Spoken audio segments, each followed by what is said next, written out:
drinking. All I'm doing is sharing. So I could just keep it. So plus our like off the court banter is pretty funny. Yeah. Sometimes. But it is National Beverage Day, a day to enjoy your favorite drink since I just left the bar. So happy National Beverage Day, Bert. What are you sipping on while we like argue over the Mets roster construction or whatever the fuck? No, right now it's just water. I wish, man. Jeez. I wish I was in it. Saving that for the weekend. In it to win it. Yeah, like for me it's like obviously energy drinks. Like if I can get an energy drink, I'm good to go. Like just pound my heart with caffeine.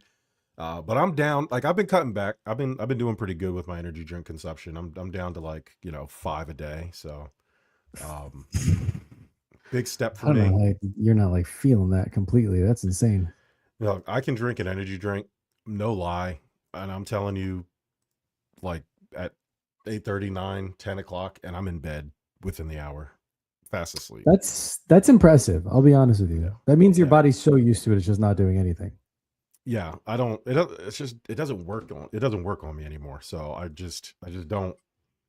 I don't know. I just don't. I ignore it. You just do it for the love of the game at this point. Yeah, it's for the love of the game, and I don't discriminate. Like I love them all, but I will say that if I don't eat, then sometimes I get those little caffeine like jitters, like you know what I mean. Yeah. So that's the only time. Like I've noticed, like if I drink like 2 or 3, and it's like late in the afternoon, and I haven't really eaten anything, I do notice like I start sweating and shit. So that's the only time I'm like, I gotta calm it all down. But anyway, we got a pretty good show for everybody today. We got Boston Celtics Jalen Hurts drama. We'll go over the rest of the good bad fugly for the rest of the week.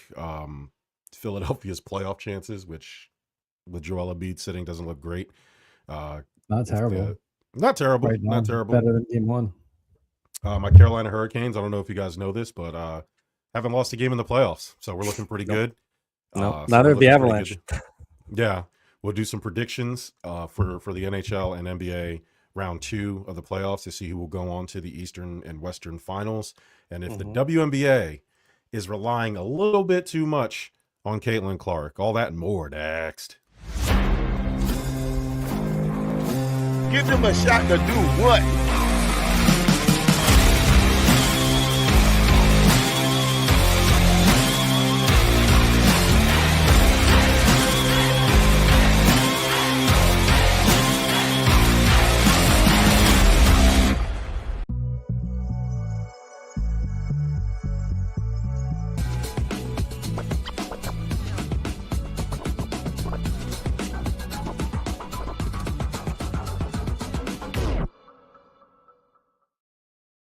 Sports.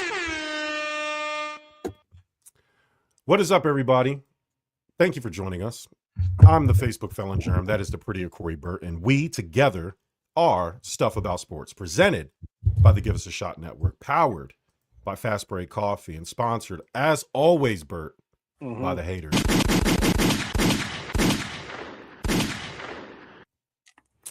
Shout out to y'all. Shout out to all the first timers. Shout out to all the last timers. Shout out to all the long timers. Please like, share, subscribe, comment. Any of those things will do. And if you don't, I hope you catch a flat tire on the freeway. Bert, how you feeling, bro? Shit, I'm feeling good. I'm feeling really good. Nothing worse than a flat tire on a freeway, though. That is the worst. Yeah. Man, sometimes I drive by and I'd be like, damn, that sucks.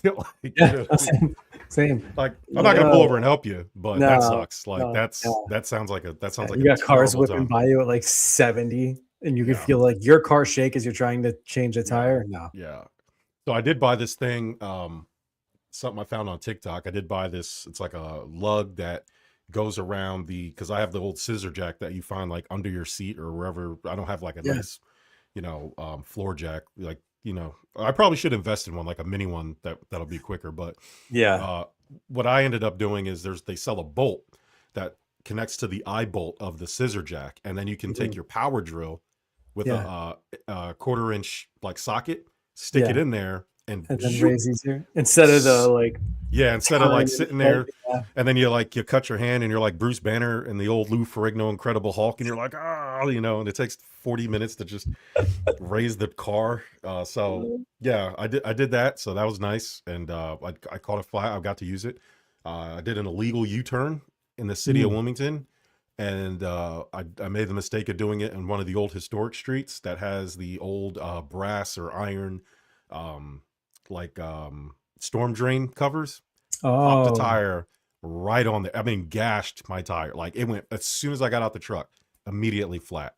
So I did, luckily I just got that drilling stuff, and it was easy to change put the spare on. So that was terrible. Like that was awful. I couldn't imagine doing that by hand. Like I would die. Like, you'd be there forever. One and two, you'd be sore for days. Yeah, terrible. So please like and subscribe to our YouTube channel. And if you want more Give Us a Shot Network, please visit www.giveusashot.network and follow us at Give Us a Shot Network on Facebook, IG, and TikTok. All right, Bert, let's get it started with the good, the bad, the fugly. Yeah, no, good this week is going to Aaron Judge. Hit his 90th career first inning home run, which is third in franchise history behind Babe Ruth and Mickey Mantle.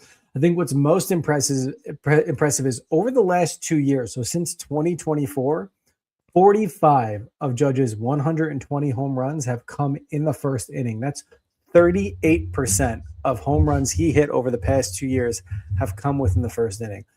I don't know if it's good, and I don't know if it's bad. I think that's just wildly impressive for your first at bat to just literally rip it. Like almost 40% of your home runs that you've hit is insane. I know a lot of people are probably going to trip back, but like, yeah, it's fine. He can get out of the way early, but then he's never in the clutch. But I mean, look, say what you want. He's still putting up numbers. He's having a great hitting season so far, and I'm honestly hoping it's continuing. But yeah, man, when he had when they flashed that stat up on the screen, 90th first inning home run, I was like, that's incredible. He just gets out ahead of it.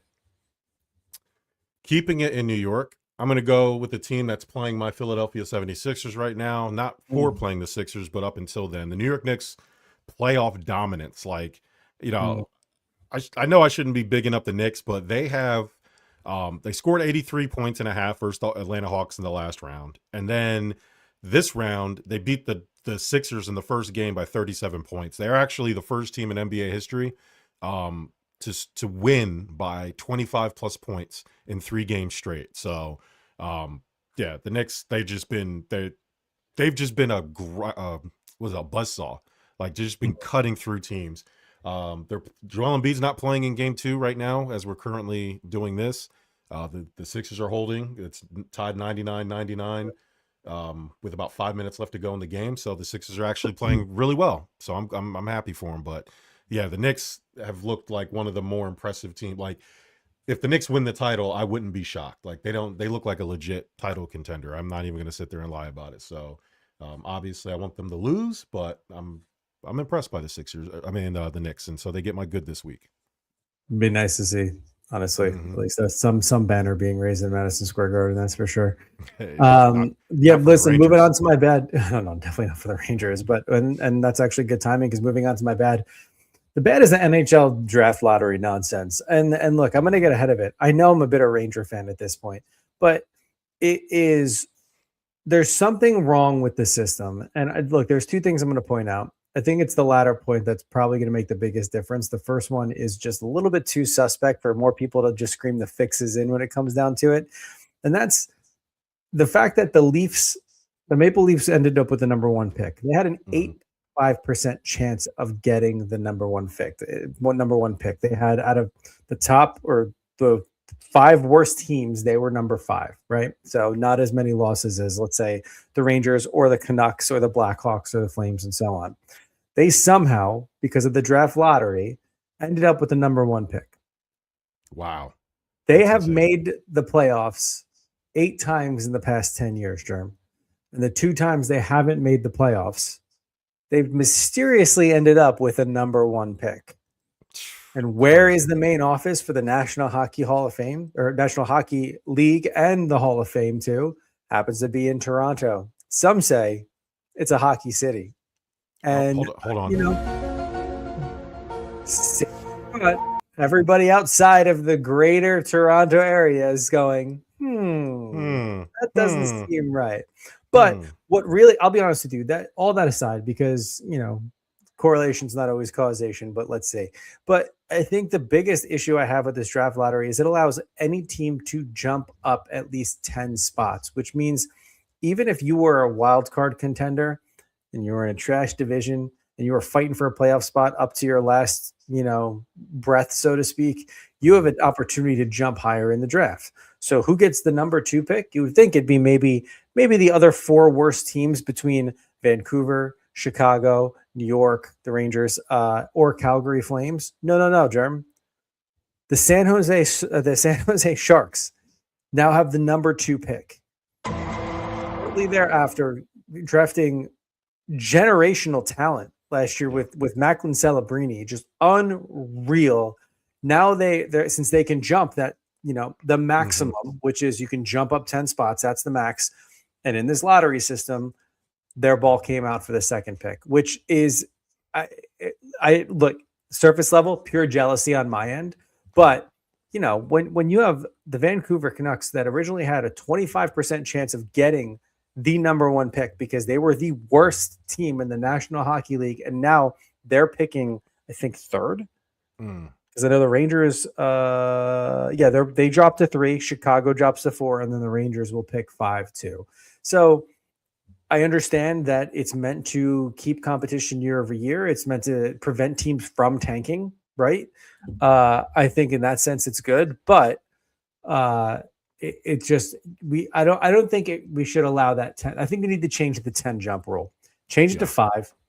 I think that's more effective because that to me it's just insane. Are they doing that as like an anti-tanking thing? Like, it's anti-tanking, but it's also trying to make things more competitive. So like the same team, like if they're just dogging it year over year, they're just not constantly getting those number 1 generational talent over time and building, after development, what would ultimately be like just a monstrous super team, which honestly, I mean, if you're losing that badly year over year, you almost deserve a couple of years of pure bliss. But in the end, like, look, I don't hate it altogether. I will say they have to change that jump 10 spots to something else because that is just a killer, man. It really is. And look, the draft, I mean, a lot of with the NHL, occasionally you'll get your number 1 and 2s to go right into the NHL. A lot of times they do spend time, in the minors from a developmental standpoint. So it really does depend on who's coming through. A bit of a stronger class this year, so we'll see. But yeah, I mean, it's watching that shit last night just aggravated me. I was like, you've got to be kidding me. I was like, how does the team with the worst odds make it to number 1, and then to watch the Sharks jump that much? After literally, I mean, Macklin Celebrini is a treasure. He really is. He's just he's unreal. He's gonna be one of those like McDavid level players in time too, and he's already there, like rookie wise. So to have them get the number 2 spot after drafting Celebrini, I'm like, come on, they can't keep getting away with this. Yeah, and especially if you're the team like the Rangers, who your silver lining was shit. Well, at least we can get a good draft pick, and then that was the goal, right? Yeah, no, that doesn't even. I mean, we could. I mean, the 5 isn't horrible. It's not a 1 or a 2, but but yeah, we'll see what happens. I was kind of banking on at least the 2. I knew the 1 was, I mean, not out of the picture, but I wasn't banking on it. But here we are. Here we are. Yeah. My bad's going to sore loser Jalen Brown of the Boston Celtics. I could have gave it to the whole team, but he decided to do what he does best, make it about himself. The Boston Celtics, not bad enough that they blew a 3-1 lead, which is an historic feat in its own against the Philadelphia 76ers. But for him to get on Twitch, not even 24 hours later or 48 hours later or however long it was, too soon to do it. He wants to go on there and litigate officiating and tell everybody that it's a bad look on the professional level, while simultaneously being unprofessional about basically saying Joel Embiid's ruining the game because he flops, even though he led the playoffs in drawing fouls from an offensive player because he does that stupid forearm push off. So you can't say that everybody does it, which everybody does. This is not Joel Embiid's not a flopper. Of course he is. That's the game now. Like, the officials have made it clear that they'll give calls to people who flop. It is what it is. But don't say everybody does it and then blame that and use that as a reason to chastise somebody else just because you lost. Because it was fine. It was cool when you guys were up 3-1. But now all of a sudden it's a bad thing. And then to go on and say, this has been my favorite season ever. Really? The season that you lost in the first round in, when you were up 3-1, happens, and then the season that the player who was supposed to be your running partner missed 50 games and had to rush back from injury, and then left the playoffs because of the injury. That is your favorite season, not the one that you won a championship with them with, not the one where everything was sunshine and rainbows. The time where you wanted to be the man and had the opportunity to be the man was your favorite season. And so my problem with it is it's bad. Bert, leaders lead from the bottom so they can hold everybody up. They don't lead from the top where they're standing above everybody else. And that's what he just did. He put himself above the team. He put himself above everything that the Celtics were doing. So to me, it was just a bad look all the way around. Yeah, look, anytime they take to either social media, streaming, I mean, anything that's not the frustration from the press conference, it looks childish. It looks, it's horrible. And I'm sure everybody in their PR department and media training department just cringed when and just like, what are we doing here? Like, it's not what we grew up with. And I get it. It's something that will always absolutely irk me. It's like, take the loss, move on, do better. That's it. That's all you can do. Other than that, you just truly look like the sorest of losers in itself. And we saw it with a bunch of teams. We saw it with Team Canada after they lost gold, and they're like, well, we were definitely the better team, even though they lost. Like, you know, it sucks. It's ruining the sport. But with that being said, switching over to my Fugly and kind of keeping obviously within the hockey theme, but also the Team Canada theme in that particular game, the gold medal game, because, you know, on paper, you would look at that and say Team Canada was certainly maybe the more dominant team. They still ended up with the silver medal. USA won the gold. Let's flash forward to the playoffs this past weekend when we had a Game 7, Tampa Bay and Montreal Canadiens. Now, my Fugly this week, Jerm, goes to the Montreal Canadiens. But not because they are so fugly that they lost. They just had a very fugly game, a grinder type game, like a game where you're in there, you're gritty, you're getting, you're playing with full force and toughness, and you're getting those dirty goals, and that's what's getting it done. Because Jerm, their win was so fugly, they had nine shots on goal and won that game 2-1. And I think Tampa Bay ended up out shooting. I think they had, I want to say, like over 30 shots. It seemed like everything was going right for Tampa Bay. They just couldn't put it in the back of the net. And at the end of the day, you need more goals than the opposing team. And even the winning goal that came from the Canadiens came from a play from behind the net where half in the air, they decided to bank it in off the back of the goaltender. And listen, whatever it takes to get it done. Is it a legal goal? It's a legal goal. Was it gritty? Absolutely. It's something you want to see in a hockey game. But nine shots on goal in a Game 7 is the fuggliest thing I've ever seen in my life. I could not believe watching it that they were going to pull this off, but all the hockey gods were on the side of the Montreal Canadiens that way. And John Cooper, the brilliant coach that he is, also coached Team Canada. So this was like reliving his nightmare all over again. For Tampa Bay, said, listen, sometimes you win the game, but you lose the score. And although I understand that, I don't really, I mean, to me, it's just like, it is what it is, but, which I think is what he was trying to say. But man, it is one of those things where if you're the Canadiens, you've got to feel good about walking away from that series, but to the same point, knowing you're probably walking into a second round. If you bring that same effort, you're going to get absolutely schlacked around. Like it's not even going to be fair. And honestly, the proof is in the pudding tonight. Last time I checked, they were losing to Buffalo. They just lost to Buffalo 4-2. Yeah, there you go. So, Buffalo out of nowhere too. Like, just I'm loving every bit of that. I really am. It's a good story for them, and hopefully it's a nice precursor to what happens in the city of Buffalo for the NFL season. So, obviously I'm rooting for my Canes, but Buffalo is a close second. Bert, Sunday, May 3rd, during a youth travel baseball tournament at Cornerstone Park in Starkville, Mississippi. A Mississippi sheriff's deputy was fired and a youth umpire was arrested following a violent brawl at a teens baseball tournament. Have you heard about this? No. So Lieutenant Daryl Holly, 44, he is a commander with the Okatiba County Sheriff's Department and the coach for the Starkville 14 under team. So the 14U team. So it's a bunch of 11, 12 or 13, 14-year-olds. Was fired on Monday following his arrest because him and the umpire, Jeff Adkins, 52, was charged with misdemeanor fighting and not in self-defense. So basically this confrontation began over a verbal dispute following a game that Holly's team lost. Somebody had a video of it. These two men were exchanging pushes and punches near the pitcher's mound. And then at one point, Holly's son, who's a player on the team, jumped in and punched the umpire in the back of the head. So there's nothing more American than fighting at a kid's baseball game. But that's 100% true. That is absolutely, or I mean, not just baseball, youth sports in general. Yeah. Honestly, you parents are out of control. It's out of control. Yes. Thank you for beating me to it, because that's it. You're absolutely insane. It is youth sports. There is no cash prize. Look, I get it. My kids are in sports. Yeah. There's a lot of money and investments with our time and gas and making sure they make it to places on time. You want them to be competitive, but at the end of the day, I'm not going to jail because they're losing a game.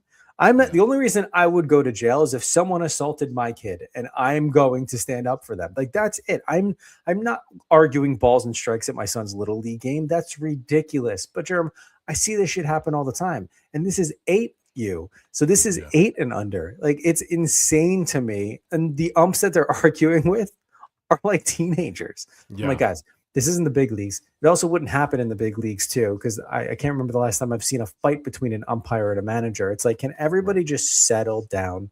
Can you just control yourself? It's not that serious. It's not. When a coach's son joins in and starts punching the umpire, here's the thing. I don't believe in bad kids. There's bad kids, but I don't believe in the concept of bad kids. There's bad parents. Yeah. And maybe his dad was getting his ass kicked and he was just defending his dad, but I don't think I remember remembering a time where my dad or my uncles or some adult in my life was in some type of altercation and I felt like, I got to jump in there. I just let him handle it. You know what I mean? It's crazy, man. It's crazy. And the fact that he's a sheriff's deputy, this guy, we trust this guy with a badge. He makes can't it control even his worse. emotions. Exactly. You can't trust your emotions at a baseball game, at a kid's there's no scouts there. The kid's not getting drafted. You're supposed to be an expert in de-escalating situations. So when you're escalating them, not even super serious ones where you were deeply offended, where someone brought shame onto your family, we're talking you're escalating situations over youth sports. That to me is that's insane. Honestly, that's enough for there to be consideration for you to listen. You have to do another job because you clearly are not mentally fit to perform this job if you're doing this on your own time at Little League games. Insane. 100%. I rolled my eyes because the Sixers are about to lose because they can't make a jump shot in the final 5 minutes of this game. So they had it, but now they're losing by 5. There's a minute 15 left, and the Knicks have the ball. This is bad. So they had a chance. Hey, you're going back to Philly soon, so. Yeah, but it would have been nice. The difference between going back to Philly 1-1 versus down 0-2 is not ideal. So if we can get a stop here and score, I'd be happy. So as we talk about that, it's a good segue into our round 2 predictions for the NBA NHL playoffs. I'll go because mine's going to be short. I believe. First, I'll start with the Lakers and OKC because I think that's the easiest. I don't think the Lakers are going to win a game. I think OKC is too fast, too deep, and frankly, too young for LeBron to keep up for 7 games. So, with no Luka, I didn't give the Lakers a shot to begin with. I only held out hope that Luka could come back, but I don't even think he's going to be able to do that. So, I'm going to go with the OKC Thunder in 5. I'll give the Lakers a game. Maybe OKC will drop one. I don't know. I'm going to go with the Timberwolves in 6 over the Spurs. Wemby's a freak. I think he just set a postseason record with 12 rebounds in his debut. which is an NBA record. He's a monster. He's an alien. He's going to be really good. Like, everybody should win their championships now, because when Wemby figures it out, he's just going to win them all. Like, that's just the way it is. Detroit's real. I think they're if they can go up 2-0 against the Cavs, I think the Cavs aren't going to be able to get the pressure away. I don't see them coming down like how Detroit came back up from 3-1. I don't see the Cavs being able to do that. James Harden's on that team, and playoff James Harden's a real thing, and I just don't think it's going to happen, which brings me to the Philadelphia 76ers. They used every ounce of energy to upset Boston in 7. Now they're taking a New York Knick team, who I described as a buzzsaw earlier. Joel Embiid's like 40, 50%. Paul George has been wildly inconsistent. The Knicks are deeper, meaner, and frankly, they just look like they want it more. And so, Bert, I got to be honest with you. I don't like this matchup. Yeah. I love it. I love it. This is exactly the series the Sixers will win in 7. I'm going with my heart. Joel, we sacrificed the battle to win the war. And I'm not picking the Knicks. I don't care that they're better coached and deeper. They're not more talented. I'll take the Sixers starting 5 over the Knicks starting 5. The issue is Joel Embiid. I need Joel Embiid to be healthy. And I know that's I know that what that sounds like. It sounds terrible. And again, this is not about Joel Embiid's want or will or hunger for the game. We know he wants to play. We know he wants to be out there. And I'm sure that him sitting out game 2 wasn't his decision.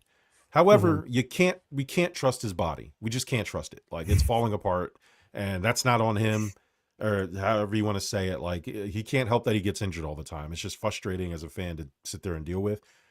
He's just injury prone. That is what it is. And we're kind of stuck with him. So I'm going to go with a non-dedicated Sixers in 7, just because I think even bad Joel Embiid still attracts double teams. And if we can get him to 60, 70%, I think that will be enough. So I'm going to go with, those are my predictions for round 2. Okay. Fair enough. Yeah, I mean, hockey's probably going to be just as quick. I'll start with the easiest one for me in the West. I don't think there's anything stopping the Avs.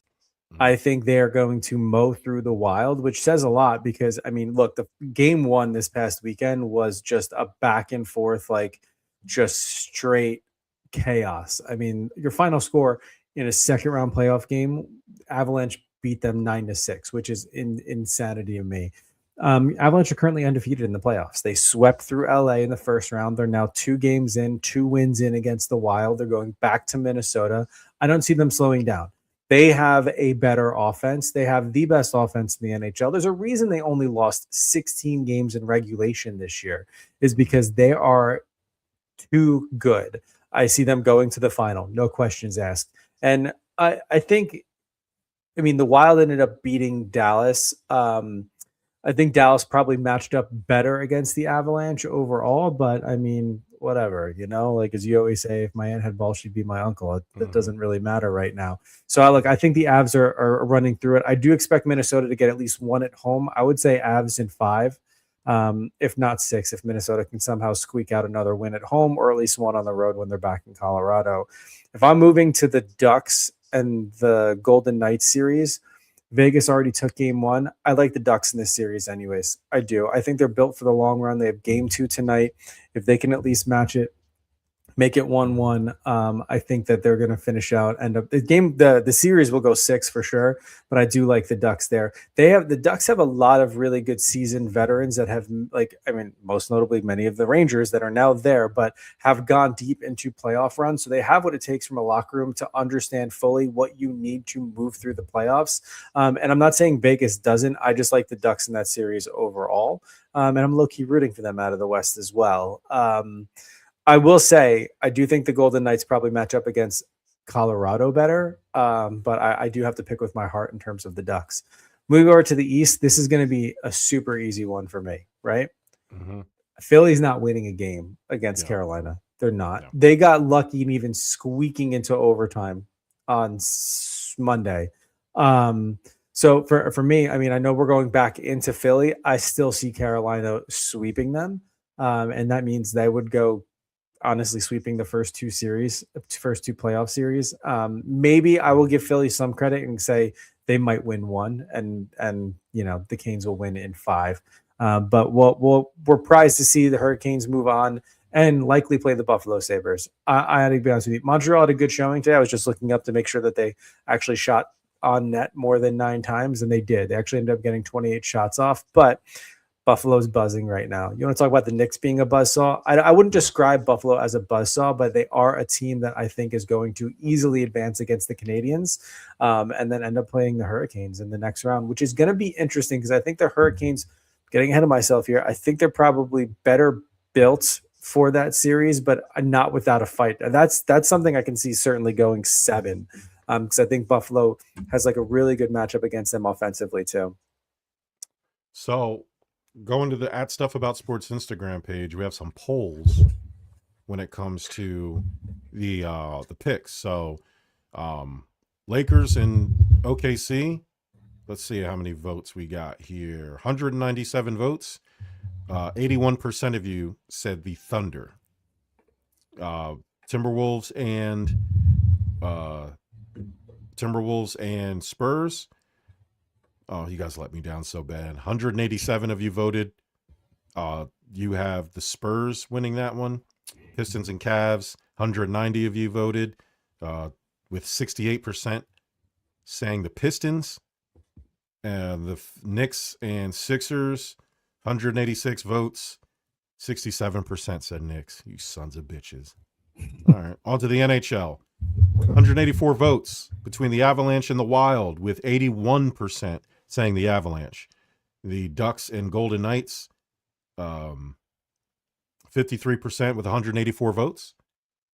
The Canadiens and the Buffalo Sabres, 73% of the votes say the Sabres, and then the Canes and the Flyers, 71% with 181 votes, are voting for the Hurricanes. So, general consensus outside the Knicks and Sixers agree with us. So, they picked the Spurs too. Sons of bitches.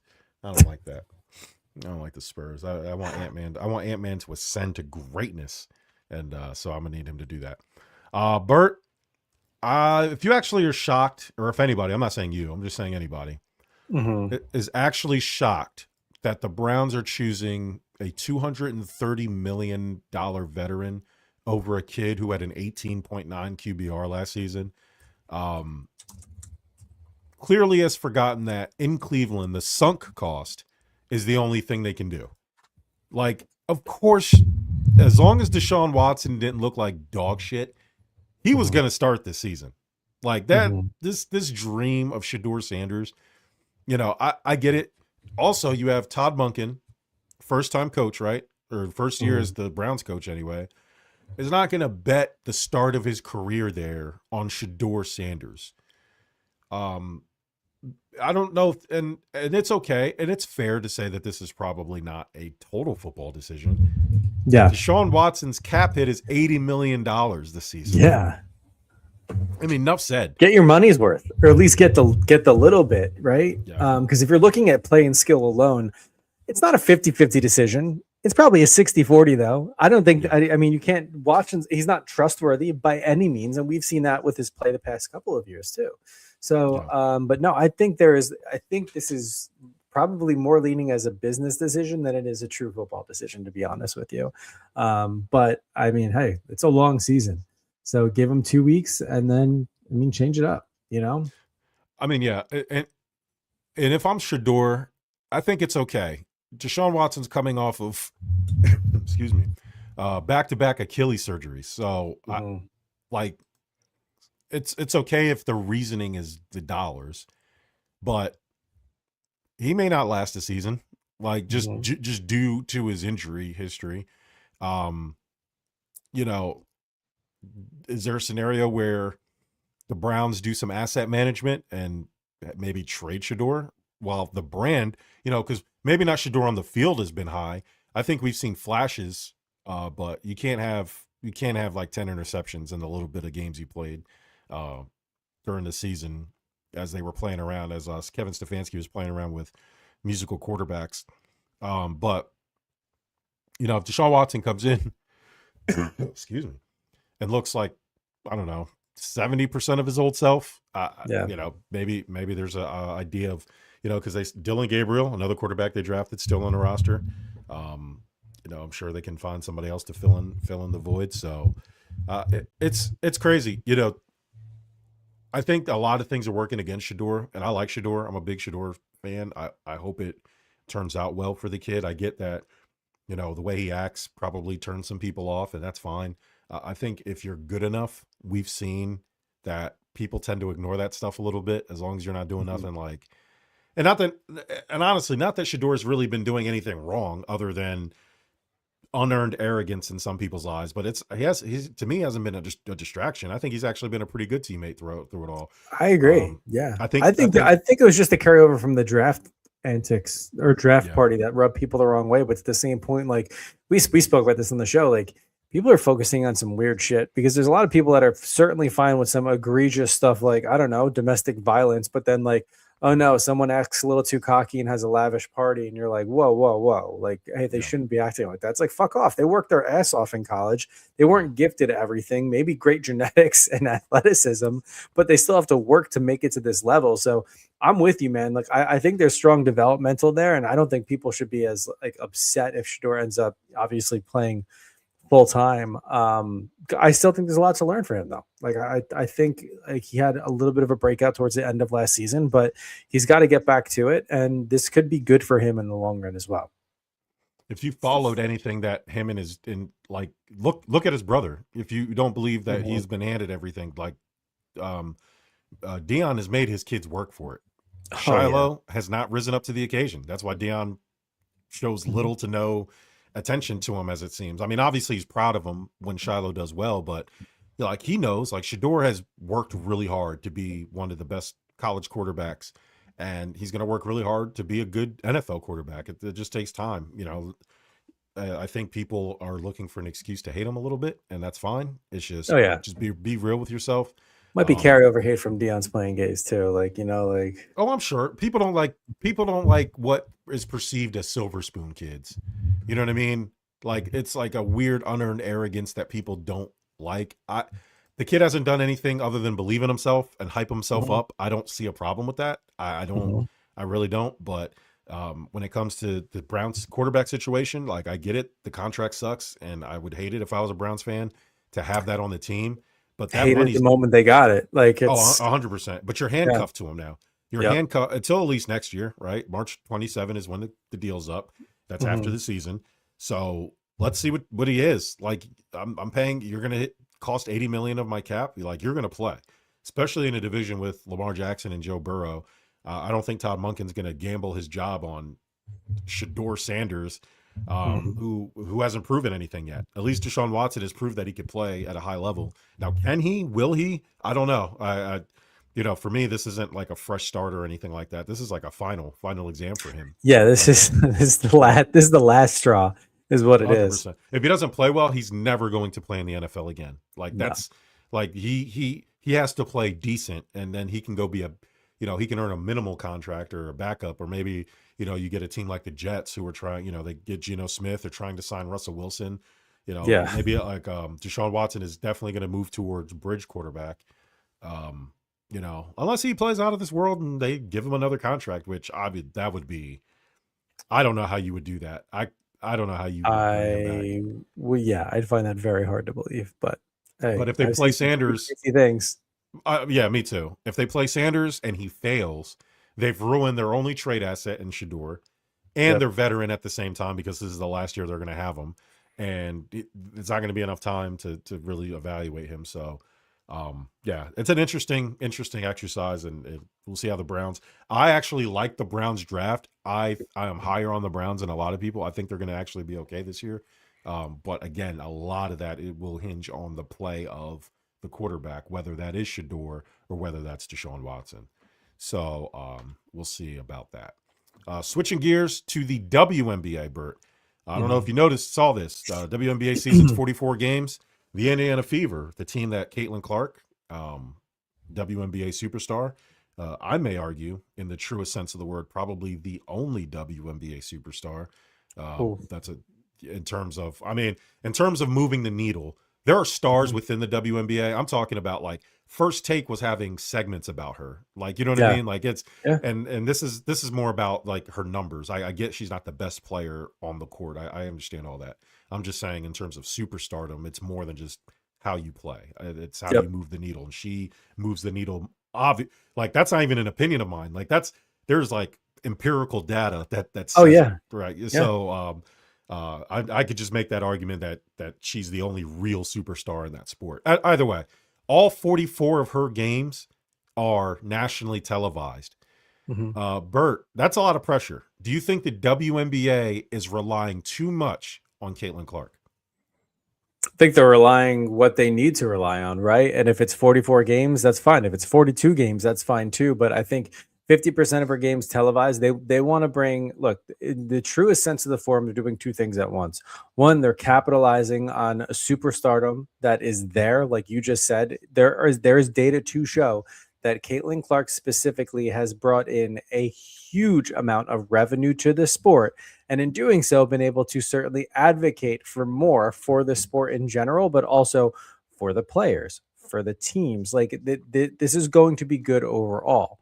I think the WNBA is capitalizing on that, as they should, bring in more revenue, bring in more eyeballs, but also doing that to grow the sport as well, because more eyeballs is more justification that maybe other teams should be more televised as well, and getting more sponsorships and getting more individuals. Like it is, whether you think Caitlin Clark should be the person that is going to be the superstar that the league revolves around or not, if you're a fan of the sport and WNBA, you need this. This is what you need to ensure that for years to come, there's a solid foundation for the WNBA in all things sponsorship and revenue. Plain and simple.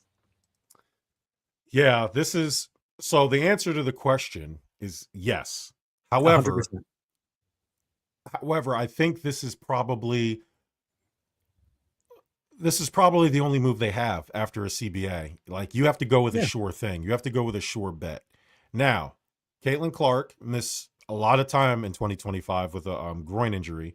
Now, the Fever still made the semifinals, yet if you paid attention, the media coverage wasn't all of that. So let's not get it twisted. No. And I know a lot of WNBA purists are going to be mad at me.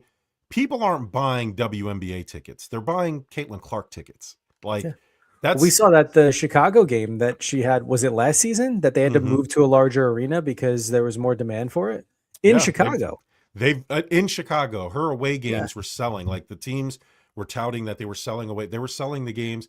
Now, like teams like the Vegas Aces play in Vegas. So people are going to go because it's an attraction. So they get not an unfair advantage. It's an advantage. But if you look at, like, take the All-Star game, for example, right? Yeah.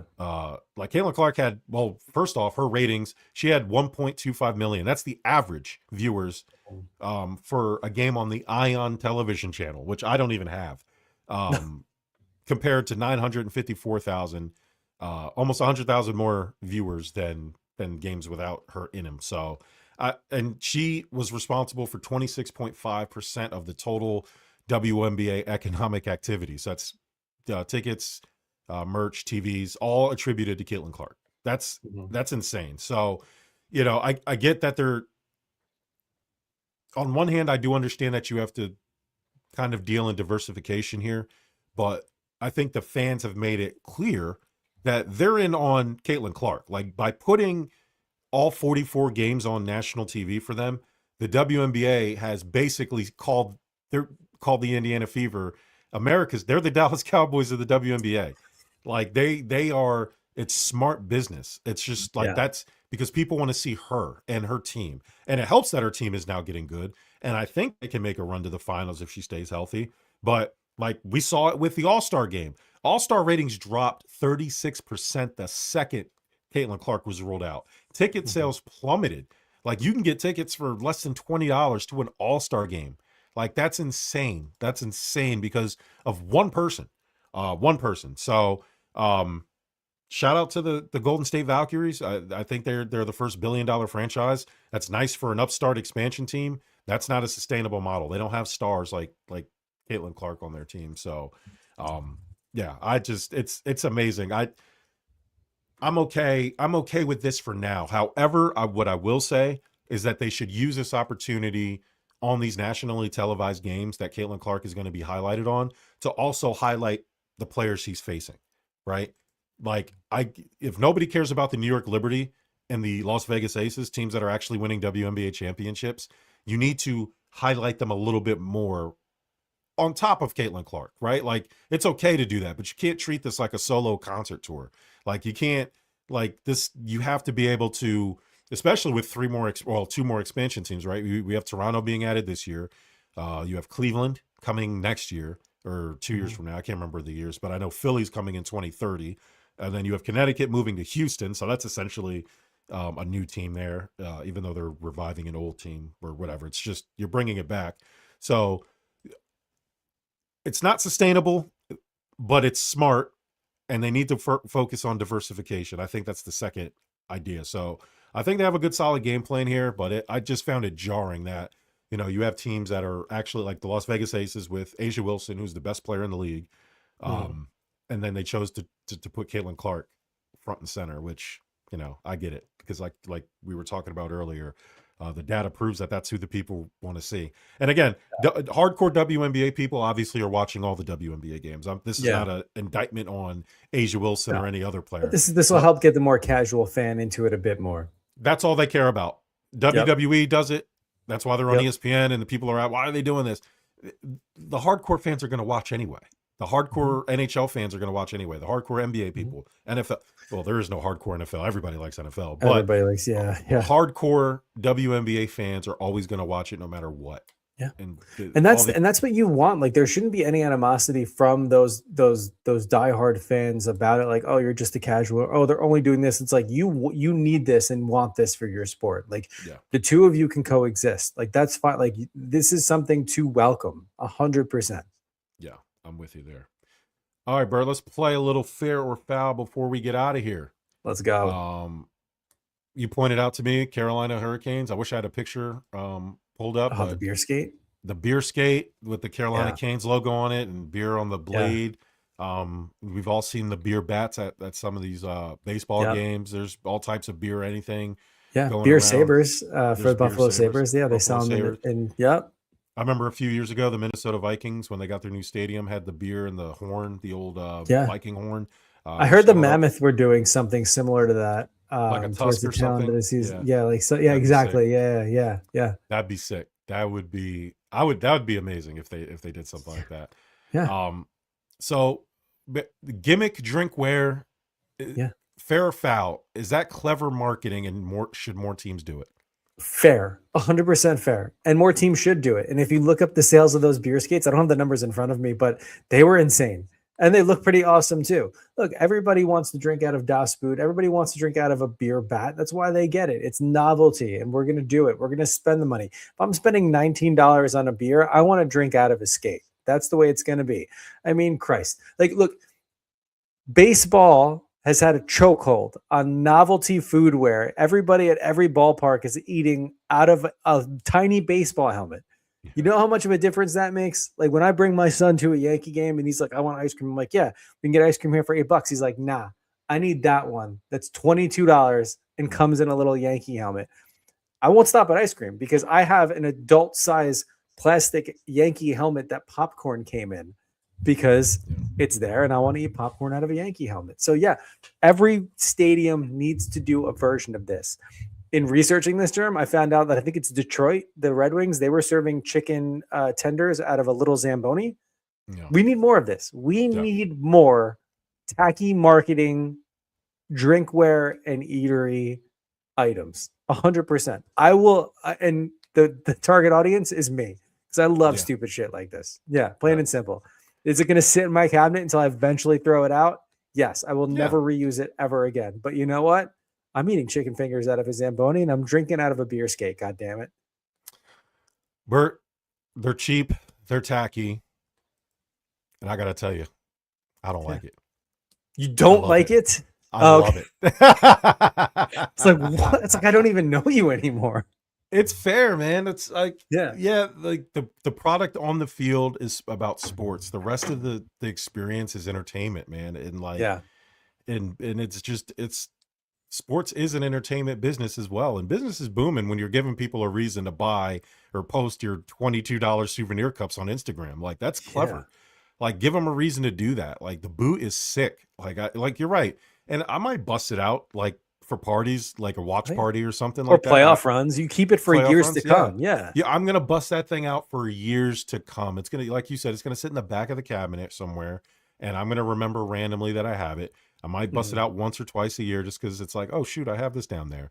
But yeah, if you're gonna, you know, if fans are willing to pay a premium price for a piece of plastic shaped like a piece of equipment, you're gonna take that money every single time. And you're right, more teams should, especially the bad teams, like that's give your fans and maybe the good teams don't have to do it. But if you want to, that's fine. But bad teams 100% should be doing something. Give the fans a reason to be there. Like, hey, we got this, you know, the Dallas Cowboys, we have this L-size cup for you for walk around with all the L's we've been taking all these years. Like, let's do that.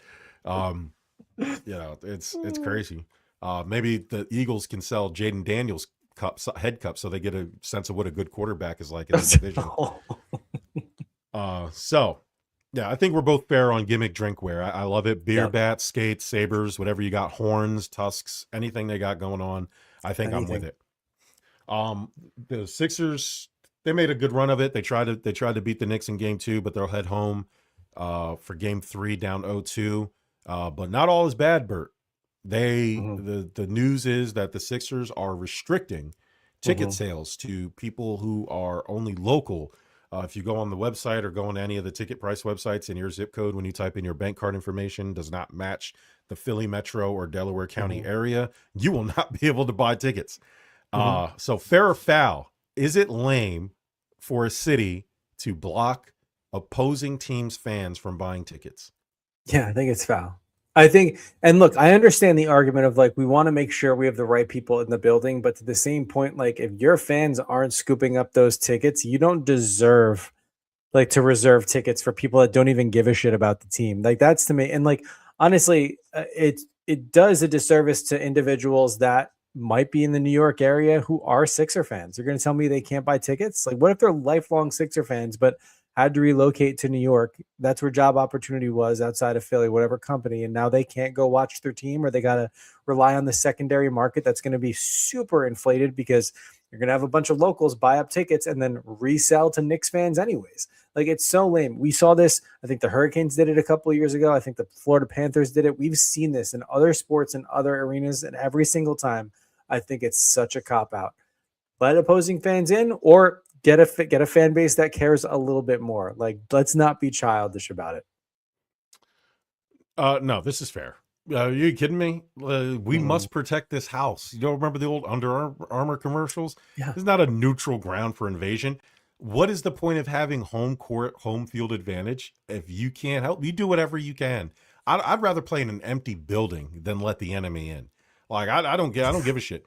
New York people are rich. We can't be affording this. And it's not cheap to live in Philly either. Cheaper than true. New York. Not that much cheaper though. I don't think there's anything lame about the front office protecting their home field and ensuring that you're basically admitting our fan base doesn't care enough to fill the building, so we're going to stop. Well, not even that. It's just we don't want, like, what if the New Yorkers might be able to buy them faster? Who says that they're going to fill the building? Hey, you know what happens? You get these corporate shills that go out there and buy a shit ton of tickets and then give them out to fans just to get them to travel. I don't want that either. Well, it's not just a bunch of rich New York people coming down here. Like, I want to make sure that our loyal season ticket holding fan base doesn't get drowned out by the transplant crowd that we know happens. They live 3 states away. Hey, you're a diehard Philly fan, but you live in New York. You should have stayed in Philly, Jack. Okay, you traitor. Yeah, don't get on. You enjoy the real estate. It's in North Carolina. Well, that's different.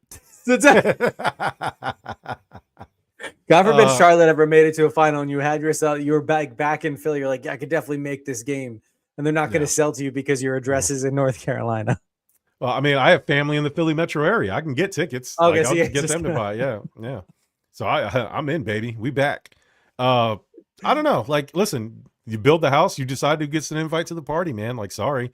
Like that's the right as a business. Yeah. It's the playoffs, man. Like you have to take advantage of every opportunity that presents itself to you. And if you can block Knicks fans from coming in there, because players obviously feed on the momentum of the game. That's why they call it home field advantage.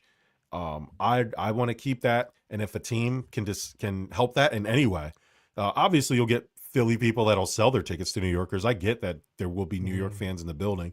And obviously there's Knicks fans that live in Philly or Jersey or Delaware. And I get all that. But the last time they played in Philly, it was like 50-50. Like that cannot happen for a playoff game under no circumstances. So I think it's fair. You do what you got to do to help your team win by any means necessary. And if that means we got to block you out from buying tickets, then so be it. I couldn't care less, but I'm with that. Bert, fair or foul? Mike Trout and Bryce Harper just played not too long ago, and everybody's hyping them up. Keep hearing this Mike Trout all-time great nonsense. Never won a playoff game. I don't know if you know this. Never won a playoff game. I do. Yeah. So fair or foul? Can Mike Trout or anybody really be an all-time great with no playoff success? No. My own opinion is absolutely not. Wow. I thought you were going to say fair. I really did. No. You know why? Because, and this really kind of goes for any sport too. I think it's more likely in baseball where you can have someone who's a good baseball player on the cusp of being an all-time great. But if you're not winning in the postseason, to me, it's like, well, okay, you can only get so many like Golden Gloves. You can only get like all-star nominations. Like, but if you're not, it's one thing to never win a championship, but if you've never had any type of postseason run, dominance, or even a postseason win, he's had 3 appearances, no wins, 3 hits, 1 home run. Yeah. I mean, and that was 12 years ago. So to me, it's an easy argument. You can say he's in the Hall of Very Good. Yeah. If there was a regular season Hall of Fame, sure. But even then, I'm sure I can argue some numbers to where he wouldn't even be in the top 10. But to me, the answer is completely foul. I good ball player, but I can't consider him amongst one of the greats if you have no postseason dominance whatsoever. 100%. Like, yeah, that's probably would have been a better way to frame the question, right? Hall of Famer. And that's absolutely no. Like there's like, I get that numbers don't lie and he has the numbers, but they also don't tell the whole story. Like greatness in sports to me, Bert, is measured by moments. Give me a Mike Trout moment. Give me one. Like it doesn't exist. Like I cannot call you great because you have Jitters bat flip, right? You have Gibson's limp off homer, Willie Mays' catch. Mike Trout, like, what is his career highlight? Some random home run on a Tuesday night loss to the Mariners in June? Like, it's just he's got 3 AL MVPs, 11 All-Star selections. Mm-hmm. Yeah, I mean, he was early on in his career, a lot of people were comparing him to the greats, but I think over time it's fizzled out. I think the MVPs are what's carrying this conversation forward. And that's fine, but to be an all-time great, you have to be a winner. Not just a spreadsheet hero, not an Excel spreadsheet like Nikola Jokic in the NBA, where we have to bust out all this data just to prove how good you are. Like Mike Trout, his nickname, I don't know if he has a baseball nickname. You know how some of these guys have like cool baseball nicknames. I got one for Mike Trout. Empty calories. How's that? He's just a bunch of empty calories for Mike Trout. Okay. Accumulating WAR in August against the Oakland Athletics or Vegas Athletics doesn't make you a legend. Doing it when the world watches does. Doing it in October on. It's what is it? Like you said, what has it been over a decade since he's even smelled the playoffs? Like, I don't know, man. Yeah. Like you can't like it just, and I get that he's had some injury history. I'm all about it. Like I understand. I'm not going to chastise him when I just gave that bail to Joel Embiid about being injured. But again, if you cannot be the face of baseball history if nobody remembers that you playing in October at all. Like that's just the way it is. So I'm with you there. It's 100% foul. I don't think he's a Hall of Famer. I think his numbers are great. I think he's going to be one of the greatest what ifs. You see Shohei leave. He spent a couple years in Anaheim with him, or Los Angeles, or wherever they're calling it, and then leaves, and now he's a 2-time World Series champion. Like, that's insane. Like, I get that there's levels to this, but we were calling you the greatest player in baseball, or one of the greatest players ever. You can't even winning is one thing. I get you can't. It's not basketball where one person can kind of carry the team. I get that you can't win the World Series by yourself. If you're great, all-time great, you got to be able to drag your team to the playoffs consistently, at least. You know what I mean? You have to be at least to do that. You have to do that at least for me. So all you Mike Trout defenders, you need to get a grip. It's crazy, man. Like, I don't like that. I really don't like that. So, Bert, do you have a game ball you want to give out? Yeah, I mean, more of a sad one. I mean, the voice of the Yankees for so many years, John Sterling, unfortunately passed away earlier this week. And, from someone who was a Yankee fan who grew up listening to him on the radio, his famous calls, his legendary voice, and some of the biggest moments of franchise history, you feel like you lose a part of, I didn't know him personally, but you know this, Jerm. Like you've been watching or listening to someone so long, like you just feel like they're a part of your routine, especially in a season like baseball. It's so long, like a better part of the year is spent listening to these individuals. So unfortunately he passed away. Our condolences go out to John's family, and he's going to get my game ball. It's just provided so many fantastic memories, so many great calls, and no doubt he's going to be 100% missed. And we've already seen it from a lot of things that's been popping around on socials and other broadcasters like paying tribute as well. It's it's super sad, but all around he was just a phenomenal guy, great broadcaster. Yeah. Enough said. Rest in peace. Mine is going to Los Angeles Dodgers outfielder Andy Pages. Big game, hit 3 home runs, drove in 6 runs, 12-2 victory over the Astros. So shout out to him. Shout out to the Dodgers. That's big time. That's huge. 3 home runs in a game. I mean, you're going to get a game ball. That's insane. Yeah. So this was fun. Again, please like and subscribe to our YouTube channel. Again, follow us at Stuff About Sports on the Instagram and www.giveusashot.network, and follow at Give Us a Shot Network on Facebook, IG, and TikTok. Diana Rossini's husband, you better go get that DNA test. I don't know what was going on in that boat, but your son's named Michael. Enough said.